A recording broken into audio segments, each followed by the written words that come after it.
This podcast is produced by My Podcast Pal. For help with your podcast, check out mypodcastpal.com. Hey guys, thanks for following Weekly Cannabis Update. We search the internet for cannabis-related news so that you don't have to. In this report, things are getting delayed. Alberta, Manitoba, and Nunavut announce plans. Some more pot stock perspective, and it's not good. And a few other nuggets for your listening pleasure. My name is Michael Peterson, and this is your Weekly Cannabis Update. So it looks like legalization of recreational cannabis could be delayed by a month or maybe more. Bill C-45, the parliamentary bill that essentially hammers out the legalization framework across Canada, needs to be passed by the Canadian Senate, and that's been delayed. So this means that the Senate won't be able to pass a final vote on the bill until sometime in July. After that, provinces have asked for 8 to 10 weeks to prepare for implementation, so it looks like everything's getting moved back. As per the article in High Times, it's believed that conservatives in the Senate are pushing for more time to study the impacts of cannabis on police, the medical system, and minors. Liberal senators initially wanted the Senate to pass the bill in May, so this delay is believed to be in part due diligence and part political maneuvering by the conservatives. The details on how to apply for a recreational dispensary license in Alberta are now available. The Alberta Gaming and Liquor Commission will oversee all license approvals, regulations, and standards once the shops are in place. If you want to see the application details for yourself, it's pretty easy. Just go to aglc.ca/cannabis. If you want to apply for a license, there's a non-refundable application fee of $400 and a license fee of $700 right up front. There's also what's referred to as a due diligence deposit, although I'm not sure what that is, of $3,000, and of course, still no guarantee that your application will be approved. If you read the information on the AGLC website, it says that they anticipate 250 recreational licenses to be handed out. And this was interesting. No individual entity can own more than 15% of all the licenses in the province. So that means that no company can own more than 37 shops in Alberta. The idea behind this is to reduce monopolies that most people are anticipating. Another thing that the AGLC is doing to try to avoid price fixing, and this is interesting, is forcing licensed producers to sell their product directly to the AGLC first. Then, dispensaries will have to buy their products from the AGLC and not directly from the producers. So now if producers own their own dispensaries, they too will actually have to sell their own products to the AGLC, then buy them back from the AGLC just to be able to sell them in their own dispensaries. Dispensary applicants will also have to take a course by the AGLC called Sell Safe Cannabis Staff Training Program. Now, the information pertaining to Alberta and getting a licensed dispensary is massive. I'm only scratching the surface. So again, if you'd like to see for yourself, check out aglc.ca/cannabis. It's all there. The Manitoba government made some announcements about how cannabis will be sold, promising to remain hands-off, in quotation marks, and allowing just 4 organizations to run all dispensaries within the province. Manitoba feels that a more hands-off approach will allow shops to develop in a more organic and natural way, and hope that this will make them stronger, thus making it easier to fight off the black market. Manitoba mentioned that they're aware that some other provinces will have government-operated stores, but think that their approach is actually a better model.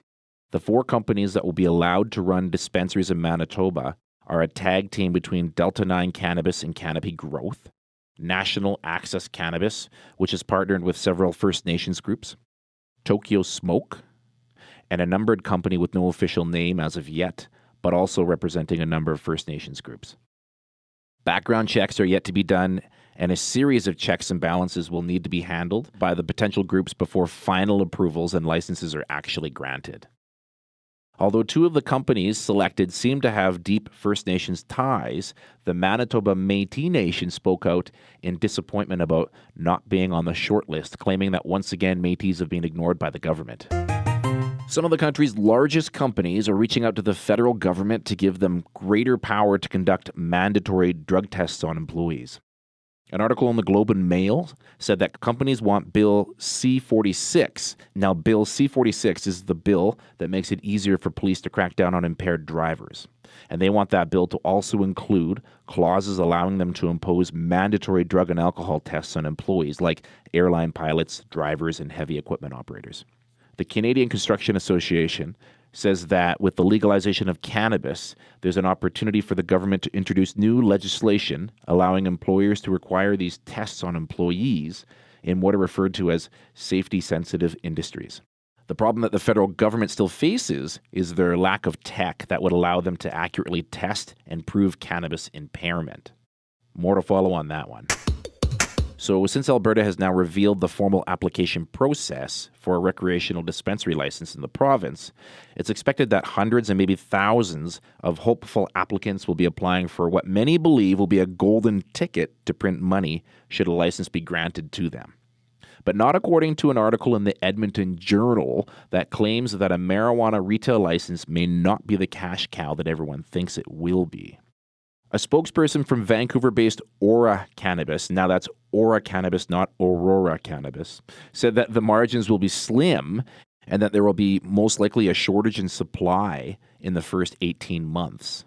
The Alberta government announced that they expect to give out 250 licenses this year, and Alberta has almost 80,000 registered medicinal cannabis users. So if you're planning on applying for a license, here's a tip. U.S. data shows that dispensaries located in suburban and rural areas are seeing the most business as opposed to those located in downtown cores.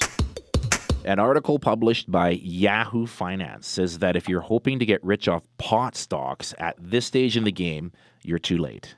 The article claims that Aphria, which is APH on the TSX, may be the only company that will end up being genuinely profitable because it's the only producer with transparent financial statements and their prices are realistic. We did a story about this maybe 2 or 3 weeks ago, and another forensic accountant made the same statement. So according to this article, this means that when pot prices inevitably drop due to overproduction, which contradicts the previous article I read, Aphria is the only producer who will already have their prices in line with the anticipated lower market value. This means that they'll go on with business as usual, while the other producers will be forced to work with less revenue than they had planned for. But it all comes down to consumer prices, and a recent study showed that the average price of a gram of cannabis has dropped from $8.43 in 2015 and $7.43 in 2017.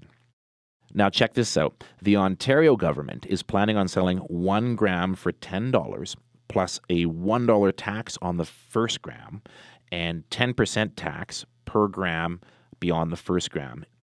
The article questions why you would pay $10 per gram when you can already get medicinal cannabis for less. The basic idea in this article is that producers are already operating on thin margins. So once cannabis floods the Canadian market, consumers will be able to dictate the price. Those producers who aren't prepared for the cut in revenue will face hardships, and those hardships will be passed on to shareholders, i.e. pot stock investors. Organigram, a legal producer based out of Moncton, New Brunswick, has been authorized by Health Canada to triple its production capacity. The article published in New Cannabis Ventures says that as a result of the expansion, Organigram will be able to produce an additional 10,800 kilograms per year, and production will be up to 65,000 kilograms per year, or 16 million grams by year 3. That's a lot of cannabis. As of today, Organigram shares on the TSX are valued at $4.05. Now to Nunavut. It's been generally understood that some provinces and territories in Canada have plans well underway for a legal framework, while others are falling behind. One of Canada's northern territories, Nunavut, has remained fairly quiet on the issue up until now. Nunavut has a fairly new government who admits they've fallen behind in preparation and are now happy to say that the conversation is well underway. For now, Nunavut is only planning on cannabis sales online with no plans for physical dispensaries. Keep in mind that up until recently, there wasn't even a beer and wine store in Iqaluit, which is Nunavut's capital. A comprehensive online sales system is expected to be ready for business once legalization takes place. And as for dispensaries, don't expect anything soon. Thanks for listening to your weekly cannabis update. We search the internet for cannabis-related news so that you don't have to. If you have any questions or comments, or you'd like us to cover any stories, email us at weeklycannabisupdate@gmail.com. Thanks for listening, and please hit subscribe to this podcast to get your next weekly cannabis update.